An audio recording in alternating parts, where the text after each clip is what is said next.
So, sakto pala yung na-parkingan ko dito pala kay Diwata, yo. Kay Diwata pala to parisan, yo. Ayan. Tsamba yung pasok ko sa parking eh. Ayan, oh. Malaki pala to yung pisto ni Diwata pala dito. Sakto yung parking ko, pasok ng parking ko ah. Nabili lang ako ng tubig eh, dito pala ako napasok.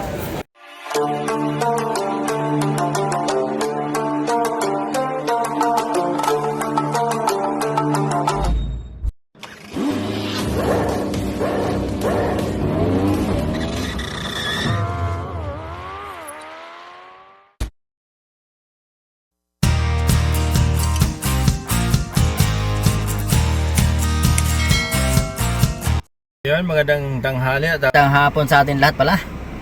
So, nasa Mua kami ngayon. Tapos namin mag-sundo sa airport. So, wala maparkingan kasi doon. Napunta ako dito sa kainan ni tumakbo ako dito sa ano. Kasi dito may parkingan kasi alam ko eh. Kaya mura lang parking pati 50. Pag tumawag sila, madali lang ako makatakbo.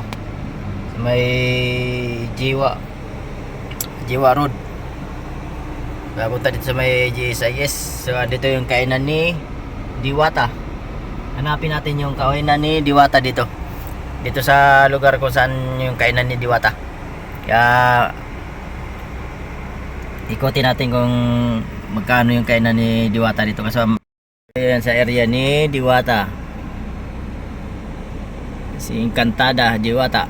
Yan. Hindi, hanapin natin yung pwesto niya. Kung saan si Waray Diwata. Hanapin natin yung kainan niya. Dito tayo sa kainan ni ni Diwata. Hinahanap pa natin kung saan yun. Hindi ko alam kung nasaan. Ikot-ikot pa tayo. Kasi habang yung busing ko doon pa kumakain sa Mua. So ako naman nagparking ako dito sa malayo kasi mahirap yung umakyat sa taas sa parking area sa Mua. Pagbaba doon, traffic, mahaba yung pila. So isang oras mahigit o 2 oras pagbaba mo pa lang. Kaya mas maganda dito na sa labas para hindi na pipila. Pagtawag nila saglit lang yan. 10 minutes lang o 5 minutes takbo. So kakain muna tayo ng Paris. Ito sa parisan ni Diwata, malapit. Saan kaya yun? Yung Encantada ng Diwata. Pala, sakto pala yung pinasukan ko. Sa kay Diwata pala to. May karatula si Diwata, ayan oh. Ito, sakto pala yung naparkingan ko. Dito pala kay Diwata, yo. Kay Diwata pala to parisan, yo. Ayan. Tsamba yung pasok ko sa parking eh. Ayan oh. Malaki pala ito yung pisto ni Diwata pala dito. Sakto yung parking ko, pasok ng parking ko ah. Nabili lang ako ng tubig eh, dito pala ako napasok. Sa parisan ni Diwata, ayan o, nakarating na ko, ayan, si Diwata. Picture nga lang, wala si Diwata. Ayan o. Overload, kaso bawal kay Kuya Ambaw, high blood. High blood ang Kuya Ambaw, ayan, pila. Kay Diwata. Kaso bawal ng overload kay Kuya Ambaw, high blood man. Hanggang tingin na lang tayo nito. Hanggang tingin na lang. Bawal sa high blood. Bili na lang ako ng tubig. Tubig. Diba ka? Daming customer, konti lang customer nila ngayon oh. So tayo bumili na tayong tubig kasi bawal tayo sa overload. Papares sana ako kaso bawal eh. Konti lang customer nila ngayon. Tsaka wala si Diwatas. Tubig na lang tayo kasi bawal kay Kuya Ambaw ang overload. So ayan, sakyan natin. Ayan yung sakyan. Parking muna tayo. Sakto yung parking ko dito. Dito pala yung kainan ni Diwata. Ayan o. Ayan. So yung mga pila o. Pila sa overload. Parisan. So bawal kay Kuya Ambaw, high blood. So ayan, sakto yung napasok ko dito na parkingan. Kasi matraffic doon sa parkingan sa MUA. Kaya dumiretso ako dito. Sakto yung napasukan ko. Yan o. Kainan pala to ni Diwata rito sa ano. Yung kainan ni Diwata o. Kaso lang bawal tayo kumain kasi sa overload bawal. High blood kasi yung Kuya Bao kaya bawal sa tayo. So bumili na lang tayo ng tubig.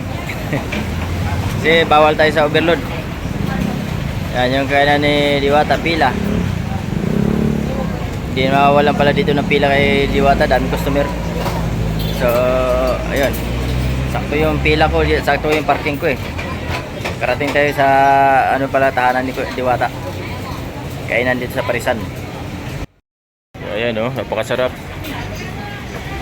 Sarap ng taba. Favorite ko yung Bao Paris noon, pero ngayon hindi na. Bawal na kay high blood. Tinamaan na ng high blood. Kaya laylo muna tayo sa taba. Yan si Diwata. Nakita mo na yung idol ko. Sakto yung parking ko dito lang pala sa idol. Shout out. Oh, thank you. Nakita mo na yung idol ko. Sakto yung parking ko dito lang pala sa idol. Hello, shout out. Oh, thank you. Simpuhan ko si idol. Lumabas si idol Diwata oh. Ordinaryo lang tao. Tao lang din kasi ordinaryo lang. Ano lang, pa-cable ba? Yun, pumasok na sa opisina niya. Nasaktuhan ko eh. Pa-picture tuloy. Sakto yung parking ko dito. Dito lang pala yung kainan niya Diwata. Galing. Haba ng pila niya. So ayan, pumasok na sa opisina niya. Nagising, lumabas kasi kala siguro may raid na naman. Mami na naman yung pila oh. Ang galing na ano, ang pila ni ate.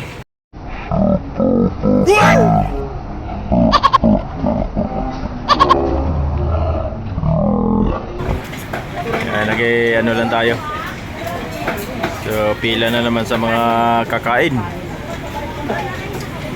Kaya nabigyan kita tayo ng mga ano, pagkakataon na naka-video kay picture kay Diwata. Ayan, so ang pila na naman, hapon na. Mamaya uwi na tayo kasi susunduin tayo. Bawal kumain si Kuya Bao. Bawal ang kumain kasi high blood, bawal tayo sa overload. Kaya tubig-tubig muna tayo. So ito yung sakyan ni Kuya Bao. Pasok muna tayo. So pumasok muna tayo sa kotse. Nakasaktuhan ko naman ako na dito pa parkingan. Hindi ko na isip nyo dito pala parkingan ni Diwata. Pero bumili lang akong tubig kasi ayaw ko na pumarking doon sa MUA kasi matraffic. Nasaktuhan oh. Lumabas si Diwata, kala ko may operasyon kasi may mga MMD na naman na pumarking. So tingnan niya yung mga parking doon sa labas. May MMD kasi dumaan doon, di naman ginalaw na. Hindi na ginalaw yung mga nakaparada doon sa labas. So may time lang talaga siguro na haba ng pila doon, kaya haba ng pila doon sa gilid. So kaya napag-iinitan pagka may parking naman siya dito pala sa loob. Kaso medyo makitid lang. Marami naman nakapasok sa loob na sakyan. So napag-iinitan lang siguro ng panahon na may time lang siguro ng mga mainit ang ulo ng mga nag-operasyon na MMD, kaya pinanghuhuli yung mga nakaparking sa labas. Pag puno na kasi dito sa labas sa loob, so paparking sila doon sa labas, kaya medyo natatraffic, napupuno yung parkingan sa labas na mahaba, kaya siguro naasar yung mga MMD. Ayun, dito pala nasakto ako dito sa Diwata Paris. Wala akong maparkingan kasi doon sa MUA, kaya dito ako pumunta sa kay Diwata. Hinahanap ko talaga to. So sakto naman, nakita ko. Nag-ikot-ikot muna ako dito, nagbablog. Habang nagbablog, lumabas si Diwata. Yun, nakapagpa-picture tuloy ko kay Diwata. So ayun, napakasimple lang tao ni Diwata pala. Di naman siya hindi naman is na biro, nagpa-picture pa nga sa akin eh. So natsimpuhan lang siguro yung mga buzzer talaga na inisnab. Alam mo naman may buzzer, siyempre isnabing ka talaga. Para makasira lang. maulan, kaya ayan, may traffic. Marami pa rin kumakain. Oh, yan, marami yung kumakain dito. Ayan. Kahit maulan. So, yung mga kumakain yan, maambun-ambun. So, pumasok muna tayo dito sa loob kasi maambun. Yan. At least nakapapicture na tayo kay Diwata. Si Diwata. Yan. Si Waray. Nakakwento ako kanina. So, punti pa lang daw itong kumain ngayon. Dati pila yan dyan hanggang doon sa may labas. So ngayon kunti pa lang itong customer na mga kumain ngayon. So, sarap lang kainan nila dito. Hindi kasi tayo makakain kasi bawal ko yung high blood. Bawal overload. Bawal overload ko yung dami, pamilya dito kumakain yun. Shout out. So bawal kayo ang bawang kain. Bawal si overload. High blood man ang kuyong baw, kaya bawal. Sarap sana ng sabaw. Sabaw pa lang talagang manamnam. Mabasa naman si Diwata. Dinabasa naman yung mga customer niya. Kagigising lang, nasa kwarto kanina, nagpa-picture na si Kuya Ombaw dyan. So ayan, ikot-ikot na naman si Diwata. Siyempre, yung mga customer niya, lagyan labasin para ayun ang pagpalakas doon . Sabay picture. Yan. Napakasimple lang ni Diwata. Simpleng tao. Dahil tao lang yan. Tao lang din naman. Ayan, nag-ikot-ikot na naman siya doon sa mga customer niya. Ayan. Hindi nauubusan ng ano na to. Hindi na basta kanina ako nagpa-picture ako kanina kay Diwata .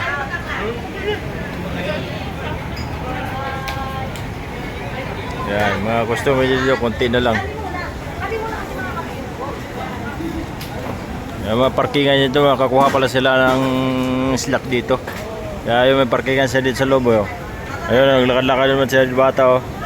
May parkingan pala siya dito. Kaya pala inuhuli doon sa labas. Pag napuno na dito, inuhuli. Kaya pinag-initan ng mga MD. Ay, may parkingan naman dito sa loob . Babayad nga lang 50-20. Sa motor 20, sa sakyan 50. Di ba nila, ligtas ka naman sa huli. Dito ka na sa loob. Kasi naman doon sa labas, pag na-check po kay MD, mahatak yung sakyan mo. Ay, nag-iikot na naman si Diwata sa kanyang area. So, ayun, kanina na-check po ako na naman si Diwata, lumabas. Umirya na naman sa mga customer niya. Yun ang maganda sa kay Diwata kasi iniikot niya. So, yun pala ayon sa mga kaalaman niyo pala kung gusto niyo kumain pala dito kay Diwata So dito lang pala to sa may yung G6 dito sa dulo ng MUA. Basta alam niyo na, hanapin niyo lang, search niyo lang Diwata. Alam niyo na 'yun. So panay-ikot siya sa mga customer niya kanina, nakadalawa na akong dalawang beses ko nakita si Diwata lumabas galing sa kwarto niya. Kasi may pinaka-opisina siya dito kwarto. So lumalabas na, napakasimple lang Diwata. Ordinary yung tao kasi tao lang naman yan. Talagang hindi naman pwedeng magpurma-purma siya dito. Kasi pag nagpurma siya dito, ibig sabihin napaka-arte, napaka-social na tao. So yun, naka-shirt lang siya, naka-sando lang siya. Para hindi halata na milyonaryo na. Hindi, tama lang yan kasi kailangan humarap ka sa customer mo. Hindi na porque mayaman ka o kumita ka, sumikat ka, maganda o magpagwapo ka sarili. Kung anong kasarian mo, kanyuan mo, gandahan mo, kagwapuhan mo, siyempre pakita mo dapat sa kapwa mo. So ayan, kaya dumadami mga customer niya dahil sa kabaitan niya. Tapos so, picture, di ba? Ako nakapag-picture na rin ako. Kaya yung katabi na kainan, halos walang kumain. Try nyo pumunta dito yung katabi niya. Pero isa lang yung gate na papasukan. Para magkatabi lang siya ba. So try nyo yun para malaman nyo na totoo pala yung nasa napapanood natin sa mga vlog na si Diwata pala dinudumog ng mga tao. So maraming kumakain. So ayun din katabi. So tahimik yung katabi. Yung dito kay Diwata mismo, grabe ang tao, dami. Sulit.